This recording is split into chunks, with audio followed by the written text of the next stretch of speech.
Hi, I'm Atul Hakim, and here with me is Ahmed Saba, Wissam Shahrouri, and Nathan Petrowski from Group 6 of the Unit 3 Diversity. Have you ever entered a party and noticed people standing around with their clique? Have you wondered why this happens? Many studies have been conducted to determine why people tend to stick with their own kind. These studies have been able to identify some key advantages and disadvantages in communicating with others outside of your circle. The notion of birds of a feather flock together has been around since the beginning of times. According to Daniel King and Scott Lowley in Organization Behavior, in ancient Greece around 400 BC, Hippocrates drew out four main personality types from his medical theory of the four human humors. Each of these personality types stuck to each other because of their similarities. Whether children are meeting on the first day of kindergarten or a group of businessmen and women are entering the workforce, people tend to stick with others like themselves.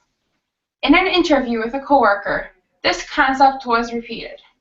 Griffin, an employed co-op student at DTE Energy, was asked what his first day was like. His response, he responded by stating that he was unsure of the future he held at his new job because of his lack of acquaintanceships. According to Griffin, he was able to complete his first year by creating and maintaining a close relationship with other co-op students like himself. Griffin expressed that he was intimidated by veteran employees and felt more at ease with his fellow co-op student employees. Griffin is among the many people who tend to stick with their own kind. According to a study conducted by Joel Lifkowski, twice as many newly hired African American employees preferred to work with African American supervisors. This resonates that people are more comfortable adjusting to situations when they are around people similar to themselves. Communication with those similar to you differs from those who are not. Now I'll pass it on to Ahmed, who will discuss why people may feel obligated to associate with others of their own kind. Thank you, Batul. According to Understanding Discrimination, probably the most common reasoning for why people may feel obligated to associate with others like themselves when it comes to appearance, culture, background, beliefs, etc., is because of the level of their own personal comfort around these like-minded people. When people are comfortable and they know they are surrounded by people who share the same beliefs as them, it makes it easier for those people to formulate and express their ideas with people around them. A sense of belonging and pride to the group who is like-minded is also created when a person is associating and communicating with people who are similar to them. When a person is in a setting comprised of people who are like themselves, it offers a relaxed, laid-back environment for that person to learn in the classroom or even perform work tasks. Another reason people may choose to fraternize with people like themselves is because of the sense of pride they get when they are around those people. For example, nationalism is a sense of pride or unity that a person has for their country. That same type of pride or unity may be present in the workforce or classroom when people choose to associate themselves with others who are similar to them. Identifying similar characteristics that you have to people around you is one way of making yourself feel more at ease when it comes to decision making and completing tasks, which may eliminate any hesitation that can arise when contemplating whether or not to ask for help or guidance when attempting to accomplish a task. After reading a personal article by Examiner.com, the reason for people fraternizing with others more easily becomes more of an unintentional, instinctual thing, rather than a choice made with much thought. For example, a person of color tends to naturally associate themselves with other people of color. This is not because people are afraid of or against fraternizing with people who are unlike themselves, but rather, it's more of a natural occurrence made subconsciously by people. At first glance, you may automatically assume that someone that looks like you has similar tastes and attributes that you do, judging solely by the similarities of your physical appearance. That may seem to be the case at times, and based off of this idea, fraternizing with people who share the same traits as you means fraternizing with people who look, and most likely act, like you as well. This may be because people of similar looks may also be similar when it comes to religion or nationality, which resonates to similar morals and beliefs that may lead to someone to be more comfortable and more easily themselves, which also may resonate to a better work rate and learning experience because of the similarities, as mentioned earlier. During an interview with Mike Jordan, owner of Global Way Investments, he was able to explain how, through his experiences, the most obvious reason that people interact with others like themselves is because people can communicate with other people who are most like themselves more easily than other people who are not like themselves.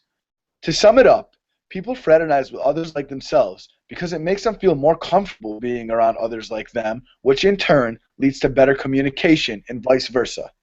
It makes sense. After the interview, I started to think about myself and if I was introduced to a new setting or environment, how I would react. I feel I would be most comfortable around people I can communicate with the easiest, whether it is to talk about work or school problems that I'm going through or just everyday small talk. I also think about my mother, for example. In a new setting, she would only be comfortable around other people who have Arabic as their native language, even if she's not speaking Arabic with them at the time. She would be more comfortable and at ease knowing she is talking to someone who may understand exactly where she is coming from. I will now hand it off to Nate, who will determine what good can come from associating with others like you. Thanks, Ahmed. With all the talk about diversity and global diversification and how great it is for business, I began to wonder why hasn't business been like this, been more diverse all along, considering all the positive benefits of diversification that have come about in the past 10 to 15 years. So I became curious about what the advantages are of associating with people who are like myself in looks, actions, and beliefs, and where my research took me was quite interesting. In my interview with Mr. Panaya, owner of the DoubleTree Hotel, he gave me his take on the scenario, and we had a very candid interview where we discussed both the positives and the negatives of diversity as it relates to the hospitality hotel management business, which is something that I know relatively little about. So I gained a whole new insight by speaking with him, and he said, like-minded people stick together because it makes them feel the most comfortable, and in return that leads to higher productivity. The quicker the employees become comfortable, the better it is for the productivity and in return overall business. He feels that the benefits are quite obvious as far as his company goes.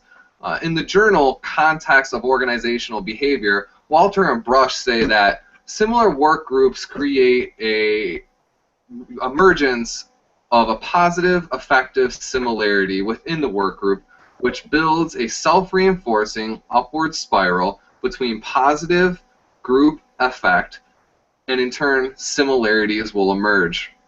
These self-reinforcing upward spirals are positive for the overall cohesiveness of the work group. And when work groups are homogeneous in nature, they are positively associated with higher cooperativeness and lower levels of conflict. When thinking about positive aspects of working within a group, these are both things that certainly come to my mind when I think about how a group works with one another, and those are two things that I really think help the overall effectiveness of that group.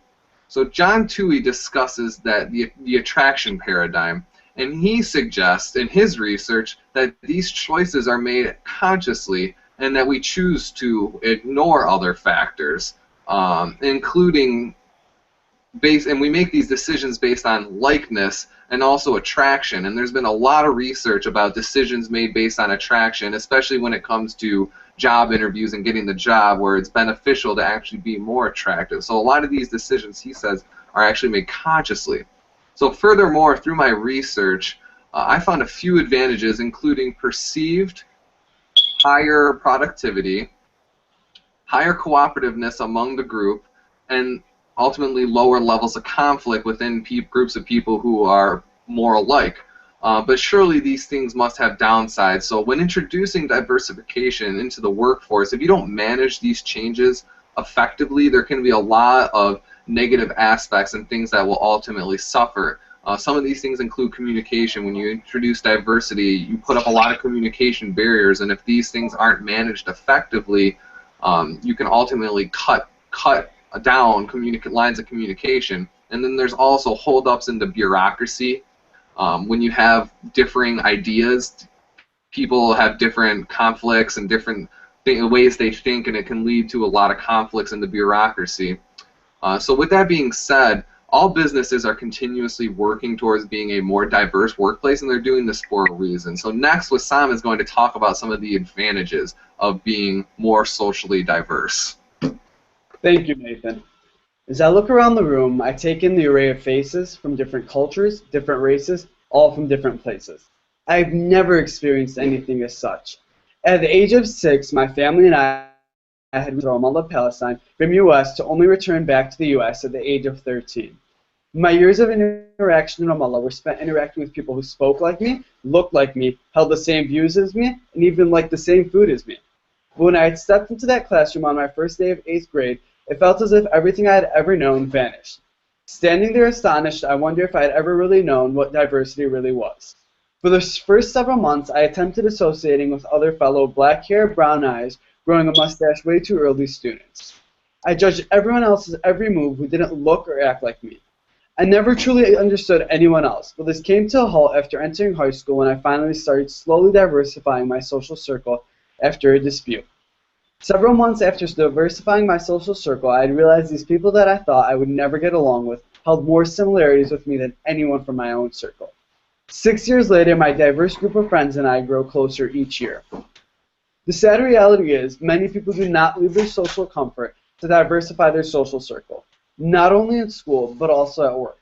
The world is inevitably becoming more globalized now, more than ever in every aspect. This globalization has led to an increasingly diverse workforce. Although these diverse workforces are increasing, this does not always mean that these diverse employees are interacting with each other. Maxwell states in his book of Law of Magnetism, what many fail to realize in this approach of not exiting out of their comfort zone to get to know other people is when we dodge others who appear different than us, we do not learn about them. We then make generalizations about them, and these prejudgments are called prejudice. In an interview with Sandra Deanna from Hilton, a human resource manager who has been in the company for 20 years, has described interaction diversity in the workforce as crucial. When asked what are the disadvantages of employees who are not socially diverse, Sandra went on to say, when people do not understand each other, tension between employees can rise. We are also able to learn from employees who have different experience and perceptions on things. Not only does it give employees a different view of opinions, it strengthens the communities and the workplace. Besides the personal benefits, there are numerous economic benefits of workplace diversity. As Kirby and Burns highlight, a diverse workforce is integral to a strong economy. A diverse workforce engineers economic growth.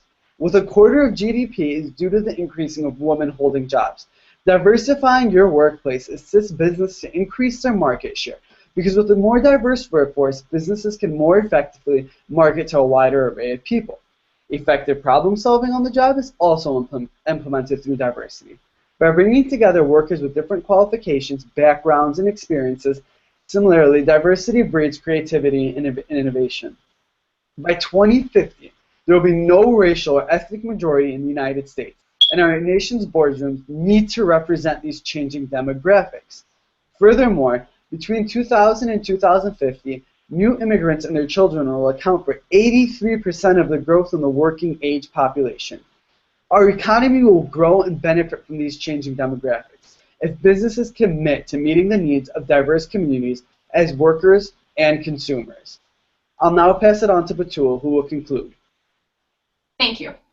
People tend to stick to their own kind in the workplace or at school for many reasons.